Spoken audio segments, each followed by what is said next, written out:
While indie artists and labels complete their albums and singles, you all often fail to consider how to promote them. And this is going to lead you to a massive rush of anxiety once the music is finished, as you all are going to suddenly face the what's next questions. I've been in your position before and I know what it feels like, because with the artists that I had, man, we just had to figure it out as we went along. But if you want to skip the trial and error phase, then I suggest that you tune in to today's episode of the Music Money Makeover Show.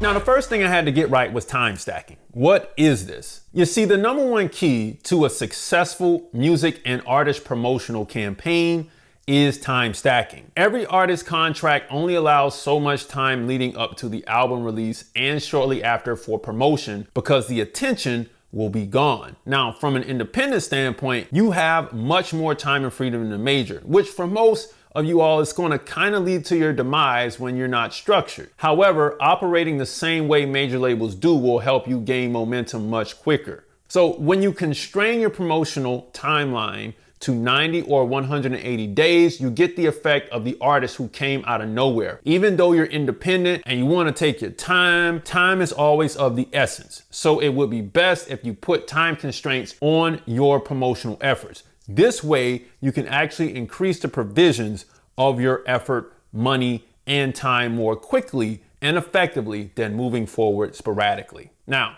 this is what many of us are going to do. We're just going to, okay, we're going to do this one day. We're going to do this one day. We're going to do, no, okay. So let me show you what I mean by time stacking, because we're going to compress the timeline and then stack the day. So let me show you what I'm talking about. First things first, before we time stack this particular event that we're going to do, which is a single release, I got to introduce you to my fictitious artist really quickly.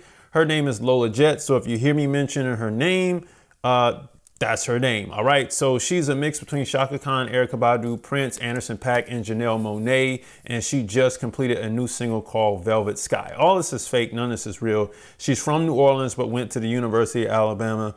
And she was a member of the marching band there. All right. That's going to come in later when I start explaining more stuff. All right. So with that being said, let's dig into how we're going to time stack this situation. The 19th will be the day we will release the single, which will be Velvet Nights, and it will be compressed around with a performance on the 20th and a press listening event and a virtual listening party for the fans on the 18th.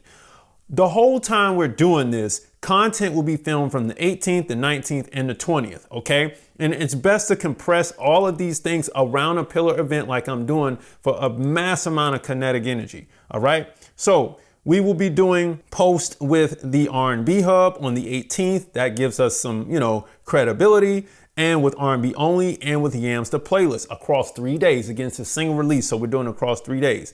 Now, let's dig into the 18th and I'll show you the schedule here and how we're gonna roll it. Let me show you the full thing. Now we're gonna be in one location the whole day, which is Patchwork Studios. We booked it out for the whole day so we could run 2 different listening events. We didn't have to move. Nobody has to move. We're in one location. So we're being very conservative with our time. Let me jump into the event itself. All right. We'll open up with some finances. You can see how much I spent on the event. And then here we go. Here's our constituents that we will be bringing out. Of one of them is Atlanta Magazine, because we're shooting for the cover on this. But all these people will get a chance to ask Lola questions. All of these interviews will be filmed. And we're just going to lay it out for some of these exclusive members of the press here. All right. And this is the run that we're going to do from 1 to 4:30. Now, that's for the press that same day. In that same location, we will do an event for the fans. And the fans get a different type of schedule because they will be on Zoom. However, we will be filming this as well as behind the scenes content. And they will walk away with 2 things. They're going to walk away with the interview with her and her producer, Bobby Neal, explaining how they made the record. They're also going to walk away with a raw recording of the original demo for those who signed up. And it's a little bit of a incentive for signing up for the email to even be there. They'll get access to this recording via the email, as she doesn't have a community built just yet. But all this stuff will go in the vault. We'll save it for later. Some of this will come out on social media. So you can see we're being very, very resourceful here. Conservative with the time, resourceful with the content that we're doing. All right, now we're going to move on to the single release day. And we're going to have an interview with BBC Radio. She's got some connections out there. They want to interview her. It's a smaller show. It's not the the bigger show. It's just with one of the people there. All right. So it's early in the morning. Then we got an interview with the progress report in Atlanta. Then she's going to have a get ready with me session for a dinner with Atlanta magazine, who's going to interview her more there. And they get a chance to take pictures and have all this stuff you do with the media. They're following her around for a story. So we're getting a full story for Atlanta magazine. We're going to treat them to a dinner. And after that, we will have a show with the delivery spot, which is just a mic drop type of situation here in Atlanta. All right. So we're going to do a mic drop content type of joint with them. And the last day will be a performance at aisle 5.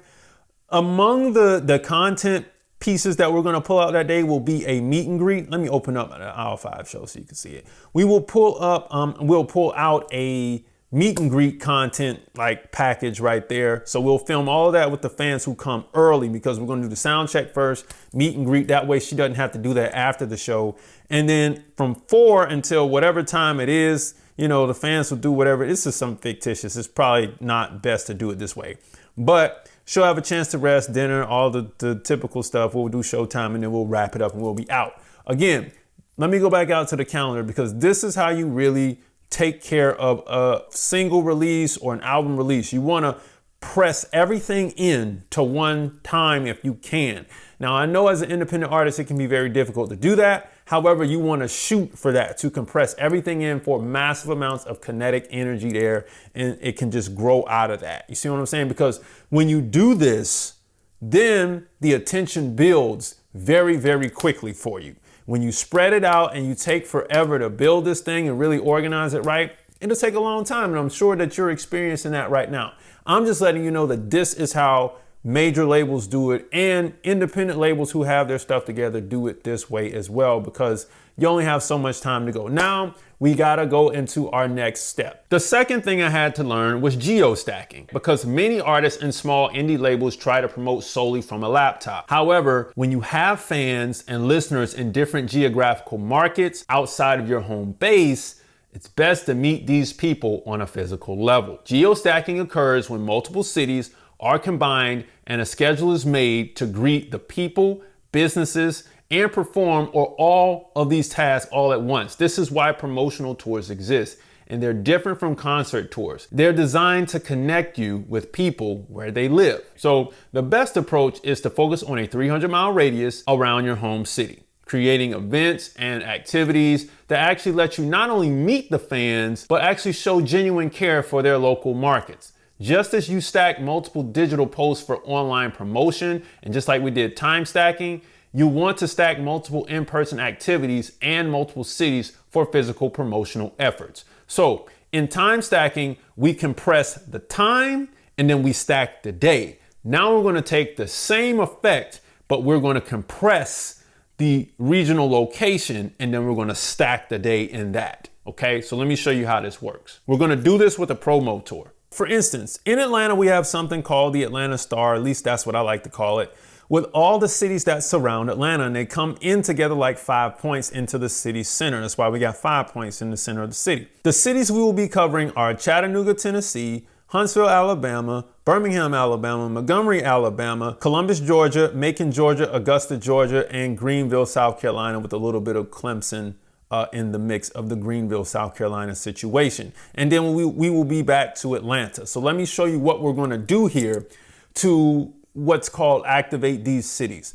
And we're going to really take advantage of the college campuses, a little bit of the college campuses, not everywhere. Not every city will work for us there. All right, so let me show you how it works. We're going to start in Atlanta first. All right, let me give you this quick schedule and we'll go day by day really quickly. All right, so we're going to start with a mic drop show and or podcast that day. We're going to do that. We're going to do a pop-up acoustic set at Ponce City Market. There's a stage out there. For you all who live in Atlanta, you know what it is. You can take advantage of that however you want to take advantage of it. We're going to do an Instagram live session with her fans on her personal Instagram. And then we're going to do a showcase with just her friends. Everybody's going to invite their fans out. We're going to pack it out. It's only a 100 cap room at the Smith's Old Bar. We're going to do that, kill that show, film that show, get the content out, and then we'll be out on the road starting the tour. Let me move into the day view.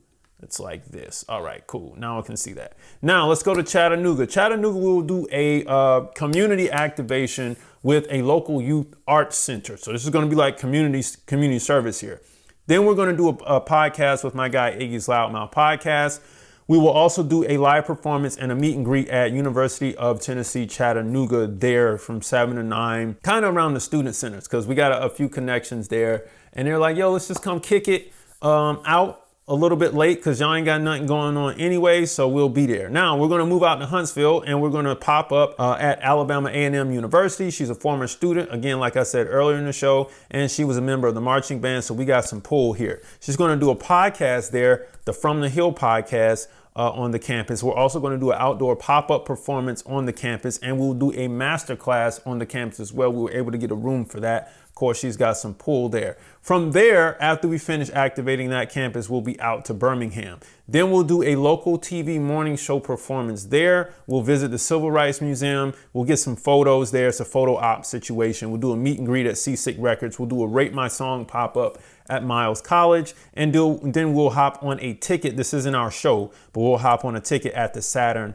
in Birmingham, because again, we do have fans. She's not totally nothing, right? We do have some fans, so we're able to get some tickets, and you'll see that for the rest of the tour here. All right, from there, we'll be going to Alabama State University in Montgomery, Alabama. We'll do a music class guest appearance there. She's got some pull being that she went to Alabama A&M. We'll do a lunch and social media takeover with Montgomery influencers. We'll do some radio drop-ins at Hot 105.7 so that they can get to know us. You know, Montgomery is very close to Atlanta, so we can make that work. She's going to hop on a ticket at BB King's and do a performance that night. And then we're out to Columbus the next day. We're going to do a meet and greet at Fountain City Coffee. We're going to do a pop-up and Rate My Song at Columbus State University. And then we're going to hop on a ticket at the Loft. After that, we'll go to Macon. We'll visit the Big House Museum, which is the Allman Brothers Band Museum. It's a photo op situation. That's all. We're just doing it for content. We're going to do a free pop-up show at the Otis Redding Foundation. We're going to do a Rate My Song pop-up at Mercer University and kind of get that community going as well. We're also going to hop on a ticket at Grant's Lounge. Now, out from there, we'll move to Augusta, and we're just going to do a community service event. We're going to film all that. All this stuff always looks good at a girls music empowerment program. We're going to do a press run at a local daytime radio spot. And then we're also going to do a Rate My Song acoustic pop-up at Payne College. From there, we're going to move out to Clemson University, but we're going to stay over in Greenville, South Carolina. They're close and neck and neck. We'll do a Rate My Song acoustic pop-up at Clemson University. From there, we're going to do a midday radio interview at the Block 96.3. And then we're going to do an IG and TikTok collab with a local influencer there in Greenville. And we're going to do some shopping at the Haywood Mall. So a Southern fashion haul at the Haywood Mall. And then we're going to also do dinner with that influencer, film it all. They're going to share it on their channel. We're going to share it on our channel. And then from there, we'll be out to Atlanta. And just like that, we're starting to let people know we exist in the areas around Atlanta. You can do it however you want to do it, right? You can start from scratch and visit your Tri-City regions, whether it's the Texas Triangle or whether it's the Central Florida market or whatever it is you want to do, right? Whatever your Tri-City area is, like the Triad in North Carolina, whatever it is you want to do. This is what I chose to do. This is how I geo-stacked my situation in Atlanta. Now let's move to the next step. The last thing I had to get right was the operation, because this is where all of my headaches came from. Like, I didn't have a clear plan or a clear list of things that I was going to do. We just kind of winged it all, and we knew that we were going to do this one day and that the next. So what no one is actually going to tell you all, and what no one actually told me about labels and promotions, as you all are going to soon find out, is that logistics are key, and everyone on your team will be looking to you for direction. Now, when team members, including the artists, have no clear instructions about what's happening, the promotional run begins to fall apart. Now, you may start with the Google Calendar just to get going, but eventually it won't be enough. You'll need itineraries for everyone on the team, because people will get lost in the sauce when they aren't a part of your team's inner circle, with all devices synced together and people subscribe to calendars. A daily schedule should be sent to everyone each day, and a weekly schedule every week. And if you can do this for your team and give them marching orders, then I guarantee you they will look at you like a godsend. So let me show you how to take that geo stack that we just made and put it on an itinerary so everybody can have it via text, via PDF, even email if you want to do that. And we can do that every day. We can do that every week. All right, check it out. Now, here's the thing. When you're trying to get everybody on one page, everybody is not on the same calendar. They're not synced together. You can be with this software that I'm running right here, but in many cases, some people just won't do it. So you got to make sure people have the full itinerary of what needs to be done. And for that reason, we're going to print one out for the team. And we're also going to use this itinerary to set up some automated text messages with other software so that people know what's going on, when and where. So I'm just going to hit export. Going to do this. We're just going to do the promo run that we just finished up. And I'm going to select everything that we're doing. All right. And I'm going to export all of that. This will be called the Atlanta Star Tour. I'm going to do number 3. So we have the PDF. All right. So here we go. Here's the itinerary that we're going to use for everybody that's going to go on tour with us. Okay, here you go. Check it out. Check it out. Everybody can see everything that we got going on. Look at it. Look at it. Now, there is no excuse for not knowing what's going to happen. You can see everything here. Of course, this is, this could really be flushed out a lot more. But now you have it. Get what I'm saying? Now you got it and we're looking good. Now, after you've gotten through all of that, the question that's going to come to mind is this. What if I don't have enough time to coordinate all of these promotional activities? And I'm gonna be honest with you, you do have enough time. You're just caught up in feeling overwhelmed by all the logistics of everything that's going on. I'm not coming down on you, I'm just saying your mind is already lost in the sauce about all the amount of work that it's gonna take to schedule a promo campaign, but it's necessary though. These time constraints can feel daunting, but that's exactly why we need a structured approach. So we're gonna get around it by breaking down your promotional calendar into 30-day chunks. Now watch this. We're going to schedule pillar events like releases, performances, and interviews. And then we're going to build promotional events that connect to those pillars around them. Next, we're going to start to delegate tasks using project management tools like Artist Growth, which is the one I'm using right now, because the Google Calendar is going to be a nightmare with this. Trust me. Now, what if you don't have enough money? Because this is the next thing. We can't put gas in the car to get there, man. Money isn't actually the issue right here. So this is what's going to power you. You're going to be like, this is stupid, man. But the truth is you're wondering if this is going to work or not. This comes down to a self-confidence thing and a belief. Like, do you really believe in your project or your songs? Many artists get stuck thinking that they need a major label budget to promote effectively, but that's not really the case, right? That's not a good reason to avoid all of this. So here's what we're going to do again. We're going to start small and then we're going to scale up. So we're going to focus on 100 miles rather than 300 because you can't do that yet. Travel costs are going to be lower. We're going to be able to leverage free social media promotion, cash in on some favors that people owe you, and we're going to reinvest any earnings that we made back into the promotional budget. This is what we're going to do, right? And if you don't have the money, you got to spend the time. And if you got the time, you got to spend the money, and that's just what it is. But I'm going to tell you this, if you avoid investing in promotion, you will remain unknown regardless of your talent. But if you start small and stay consistent, you can build momentum that attracts bigger opportunities. So I don't want you to say, well, man, I don't have the time. I don't have the money. I don't want you to say that. But this is what I definitely don't want you to say, because this is what's really going to prevent you from going forward. I don't want you to say, what if I don't have the industry connections or the contacts for promotion? Because newsflash, I didn't either. Connections aren't actually the core issue. What's happening is you don't want to feel rejected by putting yourself out there. Many artists use I don't know anybody excuse to avoid reaching out to people, because reaching out to people cold is tough, but you can't stay in your comfort zone with this. So you want to start by connecting with who you do know, your friends, your family, the local venue partners that you know, small blogs and podcast hosts and people like that. Build genuine relationships on social media with other artists and industry professionals. Then muster up the confidence and start cold calling and cold emailing, because you're going to be doing that a lot. That's how you get real connections. Remember, everyone starts with 0 connections. And if you avoid networking and reaching out, you'll always feel like an outsider. But if you consistently put yourself out there and provide value to others, you'll naturally build a strong network over time. And this is going to look beautiful for you. So here's what I need you to do, and here's what you can do. I want you to jot down the event pillars for your next events: single releases, album releases, merch drops, shows, interviews, etc. And then I want you to plan how you can actually promote those events on the day of and the day before and then the day after. Then I want you to expand the promotion timeline to 2 days before and 2 days after, and so on and so on. 3 days before, 3 days after.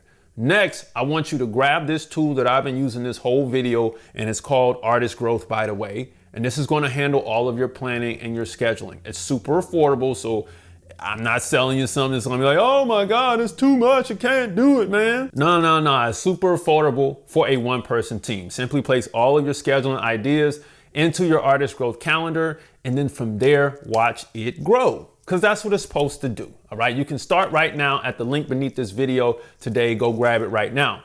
If you implement the strategies in this video, here's what's gonna happen, because we're gonna turn some things around. Your promotional efforts will become more focused and impactful, leading to increased visibility and fan engagement. Who doesn't want more of that? And this is gonna happen within your target markets. Then you're gonna develop a professional, organized approach to music promotion that attracts better opportunities and industry connections, right? Because once people see your professionalism and how quick you moving, they're gonna be like, yo, who is this person? He's on it. Whatever they're doing is right. Like, people just need to see that professionalism and it's on and popping. And then your time and your resources will be optimized, resulting in better ROI and sustainable growth for your music career. If you notice, I didn't send you all over the map, and I sent you in a specific order. When I went on that promo tour, it was like 2 hours between each city, bit by bit by bit by bit. We might have traveled 16 hours, right? We made 9 moves. We might have traveled 16 hours altogether, 16 to 18 hours, but nobody was really burnt out and tired. I'm quite sure you'd be tired after all of that moving. But at the same time, it was pretty on point.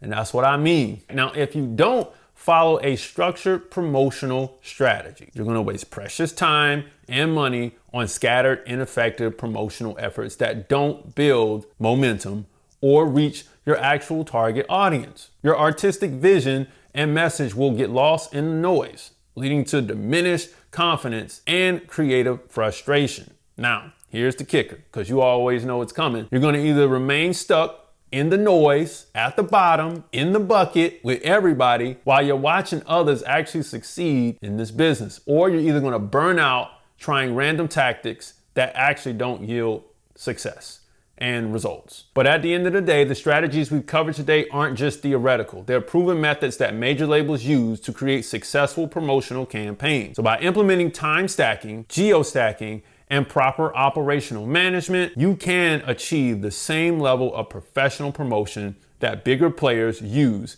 just on a scale that fits your current resources. That's what I'm saying. Remember, it's not about having all the money in the world and all the time in the world. It's about using what you have strategically and effectively. Music money makers, if you make music, you should always make money. Log on to musicmoneymakeover.com, jump into the 60-day record label course beneath this video, grab the Artist Growth tool, and I guarantee you it's going to change everything you do promotional wise. It's right beneath this video. You can click the link and go grab it right now today. Super affordable, really good stuff. All right, music money makers, smash the like button, share this video, like, comment, subscribe, and guess what? I'll see you next time. Peace.